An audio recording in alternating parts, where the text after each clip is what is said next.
Good morning students. આપણે 11મા ધોરણમાં કાવ્ય 1 હવે આવ્યા છીએ લેસન નંબર 2 ખરીમાં, જેમના લેખક છે રમણલાલ વદેસાઈ.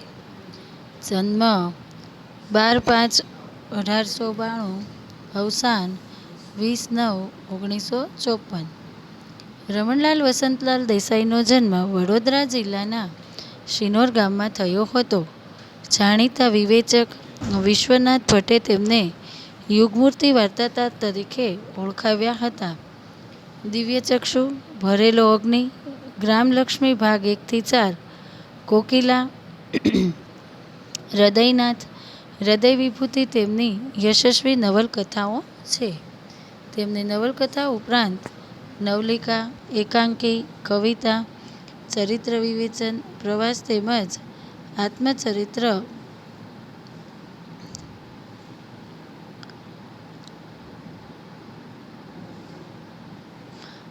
જેવા સ્વરૂપોમાં પણ પુષ્કળ ખેડાણ કર્યું છે. મહારાણા પ્રતાપ, નાના ફડણવીસ, માનવ સૌરભ એમના ચરિત્ર વિષયક પુસ્તકો છે. રમણલાલ વ દેસાઈની નવલિકાઓમાં ખરીમાં વિશેષ નોંધપાત્ર બની છે. એટલું જ નહીં, પણ ગુજરાતી નવલિકાના ઇતિહાસમાં પણ તેની ગણના થાય છે. આગળ સમગ્ર વાર્તામાં વાત અપરમાની છે. અપરમા એટલે સ્ટેપમોમ, પણ મહત્તા ખરીમાની છે. રમણલાલ વ દેસાઈએ કુસુમાયુધના પાત્રમાં સૂક્ષ્મ ભાવોનું સરળ છતાં સચોટ ભાષામાં તાર્કિક ચિત્રણ કર્યું છે. સાચા નિર્મળ પ્રેમની પ્રતીતિ કેવી અસરકારક નીવડે છે તે નવલિકાના અંત સાથે સૌ ભાવિકો અનુભવી શકે છે. પ્રેમ સ્વયં ઔષધ છે. સામાજિક જીવનના અનેક વિરોધો અને વિષમતાઓને પ્રેમના ઔષધથી મિટાવી શકાય છે. એની પ્રતીતિ નવલિકા વાંચ્યા પછી જ અનુભવાશે. તો વિદ્યાર્થી મિત્રો, આપણે હવે પાઠ 1 ખરીમાં પાઠ 1 શરૂ કરીશું. નાનકડો કુસુમાયુધ આજે મૂંઝવણભર્યા આનંદ અનુભવતો હતો. ગમી જાય એવી સારા કપડાં ધારણ કરેલી સ્મિત ભરેલી કોઈ યુવતી ઘરમાં ફરતી હતી. કુસુમાયુધ તેના માતા પિતાને એટલો વહાલો હતો કે એનું નામ પણ લાંબુ નવાઈભર્યું પાડ્યું હતું. પરંતુ માતાએ પુત્રને લાડ લડાવવા જીવી નહીં. તેને 4 વર્ષનો મૂકી તે સ્વર્ગવાસી થઈ અને ત્યાર પછી 2 વર્ષ વીતી ગયા છતાં તેની માતા પાછી આવી નહીં. મા ક્યાં ગઈ? એ પ્રશ્ન કુસુમાયુધના હૃદયમાં સતત રમ્યા કરતો હતો. કોઈ કહેતું એ તો પ્રભુના ધામમાં ગઈ, કોઈ કહેતું મામાને ઘેર ગઈ, કોઈ કહે એ તો જાત્રા કરવા ગઈ છે, નોકર કહેતો એ તો મરી ગઈ છે. પણ મને લીધા વગર એ કેમ ગઈ? કુસુમાયુધે આંસુભરી ફરિયાદ સૌની આંખમાં આંસુ લાવતી હતી. 1 વર્ષ સુધી એ ફરિયાદ કરી થાકેલા બાળકે છેવટે પ્રશ્ન બદલ્યો, પણ પછી તો આવશે જ ને? એ પ્રશ્ન સાંભળી સૌ કોઈ તેની સામે જોઈ રહેતું. ક્વચિત આંખ ઉપર લુગડું ઢાંકી દેતું અને કોઈ વખત થડકતે કંઠે જવાબ આપતું. અહીં આ પેરેગ્રાફમાં નાના બાળકની માતા છે તેનું અવસાન થયેલું હોય છે.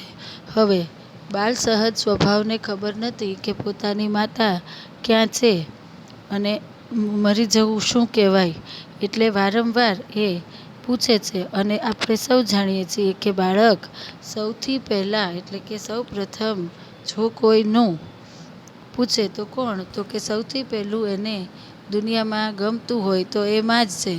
અને જઈને પણ એને દરેક વખતે બાળકના દરેક વિકાસમાં માનો સૌથી મોટો હાથ હોય છે. દુનિયામાંથી લાવીને તો ઠેઠ બાળકની દરેક જવાબદારીઓ સુધી દરેકમાં માં મોટો ગુરુ છે બાળકનો, એમ આ કુસુમાયુદ્ધ છે એ કોઈ નવી યુવતીને ફરતું જોવે છે, બધાને અલગ અલગ પૂછ્યા કરે છે. ખરેખર તો એ શું કરે છે તો કે પોતાની માને ગોતે છે. આગળ, માં ક્યાં ગઈ? પ્રભુના ધામમાં ગઈ, મામાને ઘેર ગઈ અને જાત્રા કરવા ગઈ. એ તો અને નોકર જે છે એ ખાસ કહી દેતો કે એ તો મરી ગઈ છે, પણ બાળકને મરણની ખબર પડતી નથી. તો પણ એના બાલ સહજ સ્વભાવથી તે બોલી જાય છે કે મને લીધા વગર એ કેમ ગઈ. આમ કુસુમાયુદ્ધની એ આંસુભરી ફરિયાદ સૌની આંખમાં આંસુ લાવતી હતી. 1 વર્ષ સુધી એ ફરિયાદ કરી થાકેલા બાળકે છેવટે પ્રશ્ન બદલ્યો. દરેક વખતે પોતાની માને ગોતે છે, આવી રીતના દરેક વખતે અલગ અલગ જવાબ આપે છે. પછી તેને પ્રશ્નને શું કર્યો તો કે બદલી નાખ્યો. શું કહેવા માંડ્યો હવે? પણ પાછી તો આવશે જ ને મારી મમ્મી, પાછી તો આવશે ને. દરેક વખત બધા એને અલગ અલગ બહાના કહેતા હતા એટલે એ પૂછે છે. એ પ્રશ્ન સાંભળી સૌ કોઈ એની સામે જોઈ રહેતું.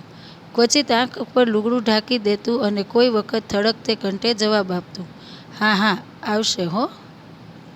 એટલો જવાબ બાળકના અંગે અંગમાં સ્ફૂર્તિ પ્રેરતો. પોતાની માં આવવાની છે એ જાણી અને બાળક શું થઈ જતો તો કે ખૂબ રાજી થઈ જતો. રમતો, દોડતો, હસતો 4-5 દિવસે વળી પાછો એનો એ પ્રશ્ન પૂછાતો. છેવટે તેણે એ પ્રશ્ન પૂછવાનું પણ ઓછું કરી નાખ્યું. આસપાસના સર્વ મનુષ્યોએ કાવતરું કરી તેની માંથી વિખોટો પાડ્યો હોય એવી માન્યતા તેના હૃદયમાં જન્મી અને તે એકલો એકલો રમવા લાગ્યો. માત્ર રાતે ઊંઘમાં તે કોઈ વાર લવી ઉઠતો, માં. તેને શું થતું, બધા દરેકને જ્યારે એ પૂછતો ત્યારે બાલ સહજ મનને ખબર નથી કે મરી જવું એટલે શું. હવે દુનિયામાં ક્યારેય પોતાની માને મળવાનો નથી, પણ એને એવી ખબર નથી. એટલે તેને શું થતું, દરેક વખત તેને આજુબાજુવાળા અલગ અલગ જવાબ દેતા.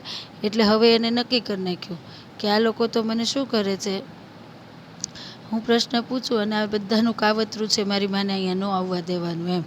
એટલે હવે હું છોડી દઉં, આ બધાને પૂછવાનું જ છોડી દઉં, કારણ કે હું પૂછું છું પણ મારી મમ્મી આવતી નથી. એટલે પછી પોતે એકલો એકલો રમવા લાગ્યો, રહેવા લાગ્યો. પણ રાત્રે કોઈ વાર ઊંઘમાં પણ તે લવી ઉઠ્યો. તેના પિતા ઝબકીને જાગી ઉઠતો અને શરીરે હાથ ફેરવતો. એકાએક તેણે સુંદર મુખવાળી કોઈ સ્ત્રી ઘરમાં જોઈ. માનું મુખ કોઈ પણ દેખાવડી યુવતીમાં જોવા તે મથતો. જે કોઈને જોવે એને તે શું કહેતો કે મારી મા હોય તો કેવું સારું એમ. માના સરખું લુગડું પહેર્યું હોય એવી સ્ત્રીને તે ધારીને જોતો. એવી કોઈ સ્ત્રી મળવા આવી હોય તો તેને ઘરમાં રહેવા આગ્રહ કરતો. માની નજરનો ભૂખ્યો બાળક આમ તેની સમજ પ્રમાણે માની શોધખોળ કર્યા કરતો હતો. બીજી સ્ત્રીઓ આવીને જતી રહેતી. આ સ્ત્રી તો પાછી બધાની માફક નાસી નહીં જાય ને, એ વિચારે તેને ગભરાવ્યો. શું થયું, નવો ચહેરો જોયો છે, આમ તેમ ફરે છે, પણ પોતાની માં જેમ જતી રહી એમ આ આવેલી સ્ત્રી જતી નહીં રહે ને એવો એને અંદરથી હૃદયમાં ડર છે. સૌની માફક આ યુવતીએ પણ તેને બોલાવ્યો. તેણે 2-3 પેટીઓ પોતાના સૂવાના ઓરડામાં ગોઠવાવી. તે ઉપરથી તેને લાગ્યું તો ખરું કે આ સ્ત્રી બહુ ઝડપથી નાસી નહીં જાય. છતાં ખાતરી કરવા તેને પૂછ્યું, તમે અહીં રહેશો કે જતા રહેશો?